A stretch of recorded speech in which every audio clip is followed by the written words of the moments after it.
Alors, je suis Christine Normandin, leader adjointe du Bloc québécois. Rapidement, sur l'annonce qui vient d'être faite à l'effet qu'il y aurait un rapport, qu'il y aurait une commission d'enquête, pardon.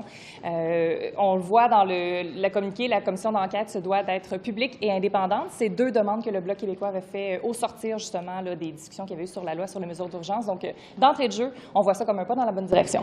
Il y a beaucoup de comités qui se penchent en ce moment là-dessus, les finances, la sécurité publique, le comité mixte, là maintenant cette enquête-là, cette commission-là. Est-ce que c'est une redondance à vos yeux? Qu'est-ce que vous cherchez de plus à travers cette commission-là? Déjà, la mise sur pied de la commission, elle est prévue par la loi, mais ce qu'on aime, c'est que le mandat du juge Rouleau est assez large. Et comme ce sera public au jour le jour, on aura des informations pertinentes qui nous permettront à notre tour de questionner notamment le gouvernement en Chambre. Donc, dans cette mesure-là, je n'y vois pas de redondance. Qu'est-ce que vous voulez que ressorte de ça? Quels sont les fils sur lesquels le juge Rouleau? Bien, en fait, je ne pense pas qu'on peut se permettre de nous-mêmes tirer des conclusions avant que le juge Rouleau en ait lui-même tiré. Il y aura certainement beaucoup d'informations, peut-être nouvelles dans certains cas, qui sortiront de là. Nous, on avait déjà mentionné d'entrée de jeu qu'on n'était pas satisfait de la réponse du gouvernement lorsqu'il nous disait que c'était nécessaire d'appliquer la loi sur les mesures d'urgence. J'imagine que ça fera partie des nombreuses questions qui seront à être tranchées, notamment par le juge Rouleau. Sur la période, sur rien du tout. Il n'y a pas un aspect en particulier, là. Sur le déclenchement comme tel, sur ce qui a permis de justifier l'application de la loi sur les mesures d'urgence. C'est là-dessus qu'on a tenu l'ensemble de nos débats, d'ailleurs, pendant qu'on débattait. Est-ce que c'était nécessaire de l'appliquer? On comprend que le juge Rouleau aura à revenir là-dessus. Est-ce que c'était pertinent et surtout, est-ce que c'était plutôt nécessaire de recourir à la loi sur les mesures d'urgence où il y avait d'autres alternatives possibles qui n'ont peut-être pas été étudiées? Avez-vous des attentes particulières par rapport au Québec? Par exemple, s'il y a des activités policières de la GRC, par exemple, en sol québécois et tout ça, est-ce que c'est des choses que vous voulez voir dans le rapport du juge Rouleau sur la portée, finalement, au Québec de cette loi-là? Ma compréhension, c'est que la commission doit se pencher surtout sur ce qui a entouré le avant, le pendant et le après l'application de la loi sur les mesures d'urgence. Je ne suis pas certaine que ça doive aller plus largement. On verra au fur et à mesure si c'est quelque chose que le juge Rouleau demande et à ce moment-là, on se posera les questions. Mais d'entrée de jeu, on comprend que c'est restreint à l'application récente de la loi sur les mesures d'urgence. Sur la personne, sur le juge Rouleau, avez-vous quelque chose à dire? Bien, déjà, on est satisfait que ce soit un juge qui soit bilingue. Donc, dans un contexte où on a beaucoup de questions aujourd'hui sur les nominations de différentes personnes qui sont unilingues anglophones, déjà là-dessus, on trouve que c'est pertinent. Ça semble une personne qui a beaucoup d'expérience aussi. Can I ask you in English? What do you think? Please. What do you think of the appointment of Justice Rouleau today? Well, with what we've seen, the mandate is quite large. He's going to have rather large powers, and the fact that he's bilingual is also something that we obviously look at most certainly in the context where there's been many nominations that weren't bilingual or bilingual but not speaking French. And why is this process important, this inquiry? Well, first of all, it is something that is it's mandatory by law, but what we were asking for was that it be public and independent, and we understand that it is the case. It will be public and independent, so we see it as a win for the Bloc. If he comes back and says, hey, it was actually, having looked at this, it was the right decision to make, will that change your party's view of it?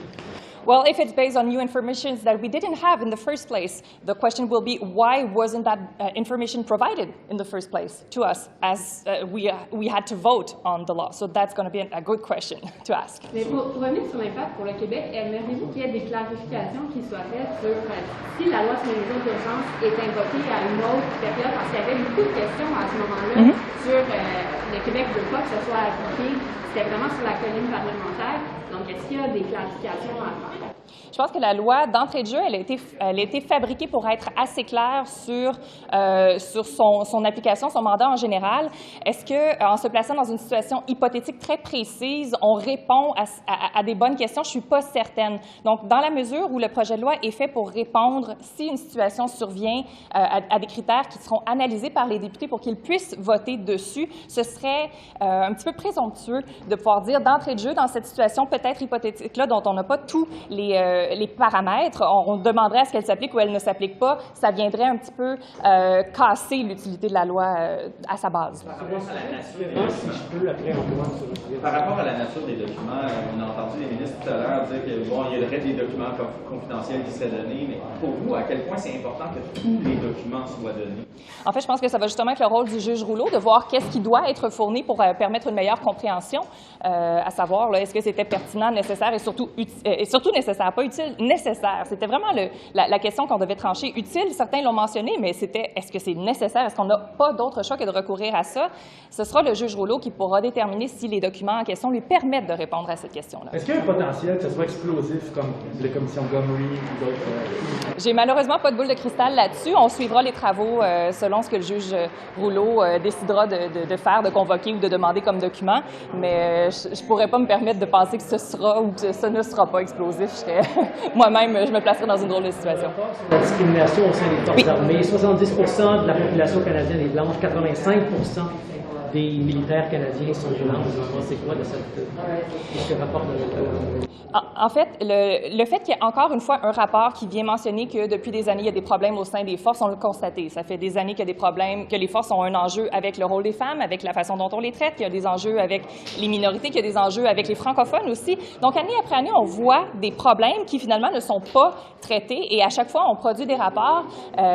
Ça montre qu'il y a quelque chose de structurel, fondamentalement, qui est problématique au sein des forces et ça appelle à un grand coup de barre. C'est surtout ça le message que ça envoie. Et quand on dit que la présence notamment d'extrémistes violents motivés par l'idéologie, donc tout ça peut avoir un effet sur la sécurité nationale.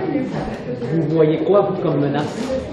En fait, c'est des enjeux, c'est des questions qui se sont posées au Comité de la défense, à savoir quels sont les processus de sélection. Est-ce qu'on va suffisamment loin dans l'analyse des profils de gens qu'on embauche, là? Et la question se pose toujours. On est justement dans une étude sur le recrutement et la rétention, et ça en fait partie, mais la question a été soulevée. C'est dur à lutter contre ça, parce que les groupes morts changent. Est-ce que les services de renseignement doivent se lancer dans l'enquête de ce recrutement? Je comprends qu'il y a des pouvoirs assez larges dans l'armée au niveau de la sélection, du recrutement des profils psychologiques des militaires. Il y a un suivi que je comprends être assez serré. Est-ce qu'il est parfait? Non. On ne peut pas assurer qu'il n'y ait absolument aucun militaire qui ne soit pas radicalisé dans les forces.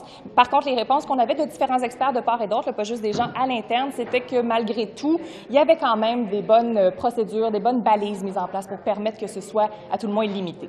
Merci beaucoup. Merci.